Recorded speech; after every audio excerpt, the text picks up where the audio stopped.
రాష్ట్రంలో కాంగ్రెస్ సర్కార్ అధికారంలోకి వచ్చిన తర్వాత హైడ్రా పేరు మీద పేదల ఇండ్లు తర్వాత నదులు చెరువులు పరిరక్షిస్తామని చెప్పేసి వస్తున్నటువంటి నేపథ్యం చూస్తూనే ఉన్నాము. ఇప్పుడు ఓఆర్ఆర్కి ఆనుకున్నటువంటి క్రషర్ తర్వాత కొండల్ని పిండి చేస్తూ కూడా ఇక్కడ మైనింగ్ని నిర్వర్తిస్తున్నటువంటి తతంగం అయితే చూస్తున్నట్టు. అయితే ఎక్స్ వేదికగా హరీష్ రావు మాజీ మంత్రి హరీష్ రావు అయితే ట్విట్టర్ చేశారు. ఇదే క్రమంలో చూస్తున్నటువంటి రాజేంద్రనగర్ మానస హిల్స్లో ఎలాంటి అనుమతులు లేకుండా కొండల్ని పిండి చేస్తున్నటువంటి సంస్థ సీఎం రేవంత్ రెడ్డి అనవయులకు సంబంధికులకు ఎలాంటి ఓపెన్ బ్రిడ్జింగ్ లేకుండా 17 ఎకరాల ప్రభుత్వ భూమిని కట్టబెట్టేందుకు ప్రయత్నం చేస్తున్నారని చెప్పేసి కూడా చూస్తున్నటువంటి పరిస్థితి చూస్తున్నాం. అయితే ఇదే విధంగా ఎక్కడ ఉన్నా కూడా ప్రభుత్వ ఆస్తుల్ని కాపాడేందుకే ప్రభుత్వం పనిచేస్తుందని చెప్పేసి కూడా చూస్తున్నాం. ఇక్కడ చూడొచ్చు మనం ఓఆర్ఆర్కి ఆనుకున్నటువంటి అటువైపు క్రషర్ ఉంది. ఆ తర్వాత ఇటువైపు కూడా ఒకసారి రాఘవ కన్స్ట్రక్షన్స్ తోటి చేస్తున్నటువంటి క్రషర్ ఉంది. అంటే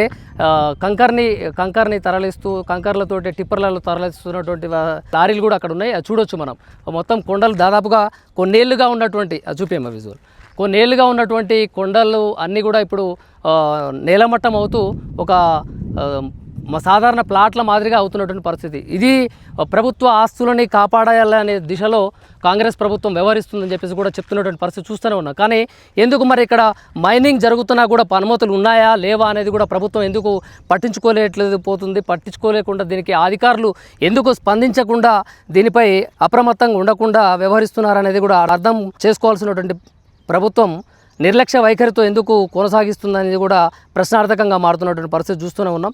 ఇప్పుడు నేను ఏమంటున్నా, ఇప్పుడు కొండలని పగిలినాయా లేదా? అవును సార్, ఇప్పుడు మీరు గుర్తుపెట్టండి, ఇప్పుడు పగిలిపోయింది కదా, మీరు బ్లాస్ట్ ఎవరన్నారు? బ్లాస్ట్ ఇప్పుడు కొండలని మొత్తం పగిలిపోయి కంకర్లక చేసుకుంటూ టిప్పర్లలో మీరు పోస్తూనే ఉన్నారు. మీరు ఇది మైనింగ్ జరుగుతుందని చెప్పినాం. ఎవరు చెప్పారు మీకు బ్లాస్టింగ్ చేస్తున్నామా? మేము చెప్పామా? కొండలు పగిలిపోతున్నాయి కదా, కొండలని కంకరగా మారుస్తున్నారు కదా, మీరు కొండలని మారుస్తున్నారు. ప్రభుత్వం మీకు అవసరం లేదండి. ఇప్పుడు నేనేమంటున్నా, ఇది రాఘవ కన్స్ట్రక్షన్ ఆధ్వర్యంలో జరుగుతుంది. రాఘవ కన్స్ట్రక్షన్ ఆధ్వర్యంలో జరుగుతున్నప్పుడు ఇక్కడ అది ప్రభుత్వ ఓఆర్ఆర్కి ఆనుకుని ఉంది. హైడ్రా పేరు మీద పేదలు ఇల్లు కూరుస్తున్నారు. ఇక్కడ దీనికి పర్మిషన్స్ ఉన్నాయా? ప్రభుత్వానికి మచ్చ తెచ్చే పనులు చేస్తున్నారని అంటున్నాం. మీకేమవుతుంది? మీకేం అబ్జెక్షన్ అవుతుంది అంటున్నా? మీకు ఇబ్బంది ఏమవుతుంది? వినండి సార్, మీకు ఇబ్బంది ఏమవుతుంది? మీకు ఇబ్బంది అవుతుందా? మీకేమైనా ఇబ్బంది అవుతుంది చెప్పండి. నేనేమైనా ఇబ్బంది పెట్టినా మిమ్మల్ని? నేనేమైనా ఇబ్బంది చెప్తున్నా? అదే రాఘవ కన్స్ట్రక్షన్ ఆధ్వర్యంలో వినండి చెప్తున్నా వినండి. రాఘవ కన్స్ట్రక్షన్ ఆధ్వర్యంలో ఇక్కడ జరుగుతుంది. ఇక్కడ క్రషర్ ఏర్పాటు చేశారు. అక్కడ ఉన్నటువంటి ఎన్నో ఏళ్ళుగా అయితే ఇక్కడ కొండలు ఉండే, కానీ ఇప్పుడు ఆ కొండలు లేకుండా మొత్తం రాళ్ళని పగులుగా ఉన్నాయి. మిగిలిన పక్కన టిప్పర్లు ఉన్నాయి, అక్కడ జేసీబీలు కూడా ఉన్నాయి. జేసీబీలు ఉన్నాయి కక్కర్లతోటి. ఇక్కడ బొగ్గు అది ఏమంటారు దాన్ని, బూడిదే. ఆ బూడిదని కూడా దాంట్లో పోసి తరలించే ప్రయత్నం చేస్తున్నారు. యథేచ్ఛగా ప్రభుత్వ ఆదాయాల్ని కొల్లగొడుతున్నారు. ఎందుకు ప్రభుత్వం చర్యలు తీసుకోవట్లేదు? ఎందుకు అధికారులు స్పందించట్లేదు దీని మీద? పేదలైనటువంటి సామాన్యుల ఇల్లులు కూల్చడానికైతే హైడ్రా ముందుకు వస్తుంది. ప్రభుత్వ ఆస్తులు కాపాడుకోవడానికి ప్రభుత్వం ముందుకు రాదా?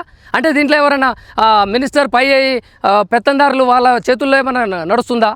మంత్రుల ఆధ్వర్యంలో నడుస్తుందా? ముఖ్యమంత్రుల ఆధ్వర్యంలో నడుస్తుందా? తగిన చర్యలు తీసుకోవాలి కదా.